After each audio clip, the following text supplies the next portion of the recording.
Maggie's Majestic by Otis Adams. A septic wind filled the air. It was this way after every heavy rain in the small town. The water poured into the sewers, causing them to lift their stench high enough for the breeze to take hold and deliver it back to those who had created it. Maggie tightened her lips against the odor as she tossed her cigarette away, going back inside. Returning to her seat behind the counter, she ignored the radio playing behind her as she watched two or maybe three cars pass by each minute along the highway in front of the motel. This had been Uncle Morley's parting gift to Maggie upon his death. The 70-year-old, four-room, termite-infested, mold-ridden, rusty-plumbed, lime-green motel. Strategically built 20 miles from the city, so not to encourage boarders. It was one of those rare days when Maggie had been bothered with collecting the $37.50 a night's stay at her inn costs a weary traveler. Her head was sinking into her chest when the voice had interrupted her nap. "I said I would like a room." "What?"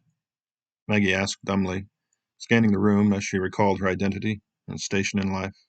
"I'm certainly sorry for waking you," the woman said, lacking sincerity, "but I would like to get some sleep myself." She was not a significantly tall woman, though her legs were long. She wore a heavy leather coat over her blue dress, and her throat seemed always to be tight, as if she were resisting some invisible force pressing against her forehead.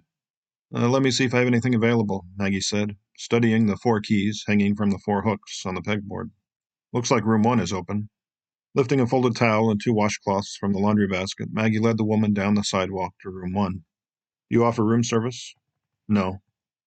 "Where's the kitchen?" "I haven't got one." "Cable?" "3 channels all the time, 4 if there's a full moon." "Where's the telephone?" "The lines to the room stopped working a few years ago, but you're welcome to use the one in the lobby." That's sweet of you." Maggie watched the woman as she moved across the room, inspecting it with an expression of disgust. She thought the woman must have been beautiful once, and was perhaps now angry that she had not stayed that way. "I go out to lunch most days, and can bring something back for you if you like," Maggie offered. "If you don't mind," she answered shortly. "I would like to have a shower." "Sure. If you have any trouble with the hot water, just let me know. Welcome to the Majestic." Maggie settled back in her chair behind the counter and opened a worn paperback she had purchased at a library sale for a dime. The book's subject was the Gambino family. She cared nothing about Gotti or Castellano. Carlo Gambino was the one. She considered that if she were ever godmother, she would run things much as Carlo had, not drawing attention, not talking too much. She would answer the police and reporters with silence, and when things needed to be taken care of, she would make some small gesture or nod her head, and it would be done. "Morning, Maggie." "Good morning, Mrs. Harper." Mrs. Harper judged the progression of the day on a sliding scale according to when she joined it. Based on her salutation and wrinkled pajamas, she had slept at least until noon. "I made these for you," she said, pushing the covered dish across the counter to Maggie. "Well, I made them for myself last night, but there were too many to finish." "Thanks," she said, after pulling the foil back to reveal 6 of the 9 cinnamon rolls remaining. "Don't forget to warm them up so they get soft," Mrs. Harper reminded, walking to the window. "I'll remember." "It's supposed to storm again tonight," Mrs. Harper said, studying the clouds suspiciously. "If it gets bad, you come over and sit with me in my basement. I'm too old to run over in the rain to get you." All right." Maggie was eating a cold cinnamon roll. "Did you ever get that leak fixed?" "Mm, Not yet. Charlie said he would come today." "That roof is shot to hell," Mrs. Harper said, shaking her head. "Fix one leak today, and another will spring open tomorrow. Those pipes are rustier than mine, and I have to go to confession before I come over every morning, in case the damn floor caves in and kills me." Maggie was smiling with her cheeks full when Mrs. Harper turned from the window to face her. "Why don't you get rid of this place, dear?" Maggie stuffed a half-chewed bite of cinnamon roll into one cheek before asking, "Have you found a buyer?" "I'll buy it," Mrs. Harper said after a moment. "I've got more money than life left, and you were going to get that when I kicked off anyway. You may as well inherit a motel from me instead of the money and go finish school now." "And what would you do with it?" "Oh, I don't know. Probably knock it over and have a gazebo put up. I've always liked gazebos. Maybe hang up a hummingbird feeder so I can watch them buzz around in the evenings. I've always liked hummingbirds, too." "I don't think I'd ever want to sell it," Maggie said. "Oh, you'd love to sell it," Mrs. Harper corrected. "You just feel guilty about doing it. You came here for your uncle. He thought you would want it because you enjoyed it here when you were a little girl. But if he had really thought about it, I don't think he would have wanted you to spend your life here. Or maybe he would." She turned up her hands. "If so, he would have been wrong about it. I don't know why people insist on behaving as if the wishes of the dying are beyond questioning, as though there's some flash of perfect wisdom just before the bulb blinks out that grants them absolute authority over everyone they know for a couple of minutes. They are just as selfish as the living." "Why don't you just give me the money now?" Maggie offered. "That way I can make repairs and sell it in a couple of years." "Because, dear, a couple of years can become a couple of decades in just a few minutes." She pointed at Maggie's chest. "And I want you to start living while those perky itty-bitties can still stand up on their own." Maggie crossed her arms. Mrs. Harper motioned toward Charlie, whose truck was pulling into the parking lot.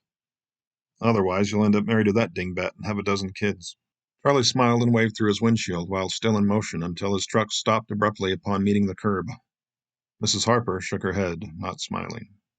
"He's sweet," Maggie offered in his defense. "Yeah, so is antifreeze." They greeted Charlie as he entered, carrying his tool belt.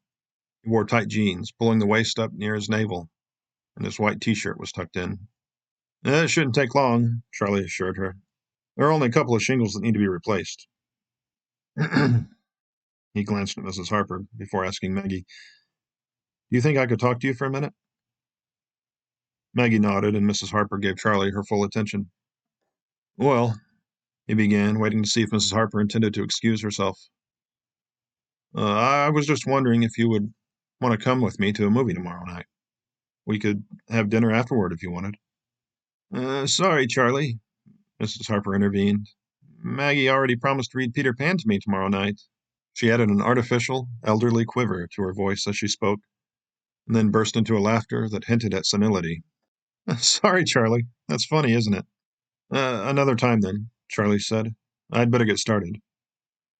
"That was mean," Maggie noted after the door closed behind him. She started a second pastry. "Why would a man wear his pants that way?" Mrs. Harper asked. "Is it some sort of mating ritual? All his privates bundled to one side of the seam so that everyone in the room is forced to look? It's like he's a peacock showing his tail feathers."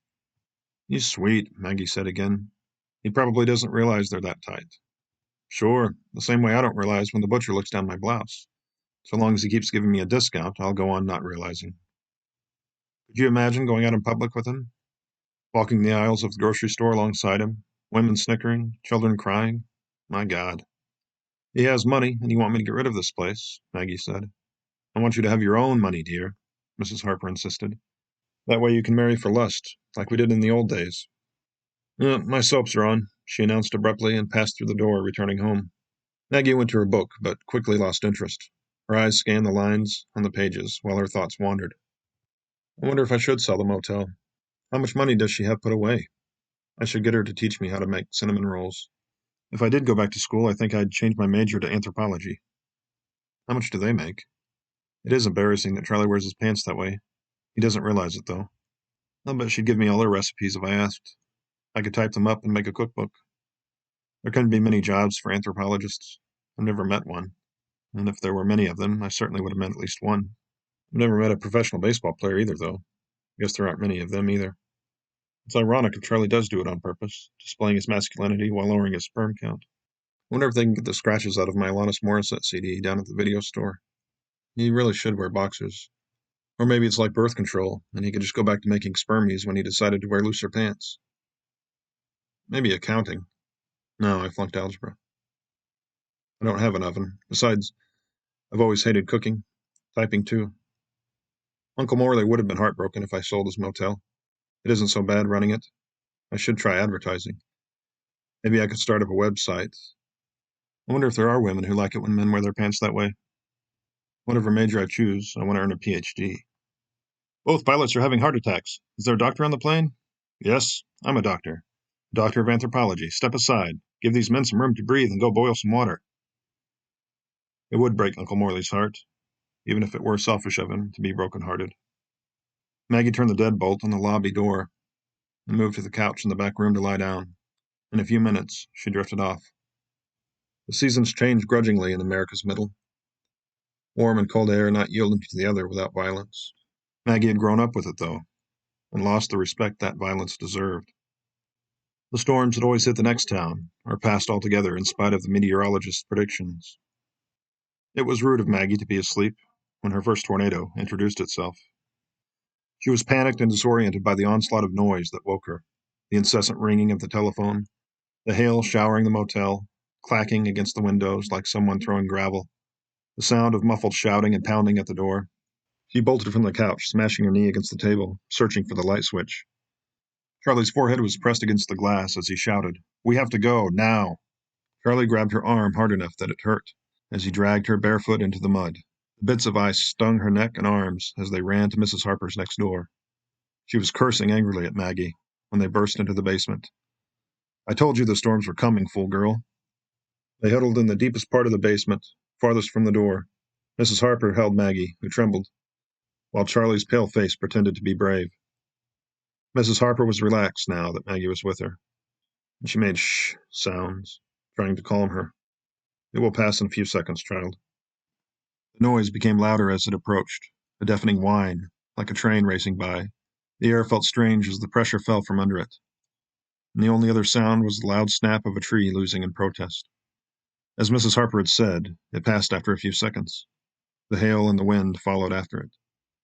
Charlie searched through the box that Mrs. Harper specified, found her spotlight, and led the way outside. Every street lamp and home was dark. After a few moments more, swaying flashlights emerged from neighboring homes. The blue sedan that rested on its roof reminded Maggie of a dog who wanted his stomach scratched. Only one of the farthest rooms in the motel had survived. The rest of the old building was scattered, bits of it nearly a mile away. She turned to look at Mrs. Harper's house, which had gone untouched. On its roof, though, rested the mattress from room 3. Maggie turned when she heard Charlie's voice coming from the ditch. He was reaching into a culvert. "I don't need your damn help now," the familiar voice said. The Majestic's only boarder that night climbed out, wearing a red satin chemise and wrinkle-fighting cream on her face. Maggie looked back at her toppled motel and felt Mrs. Harper's arm around her shoulders. "Where do you think my gazebo should go?"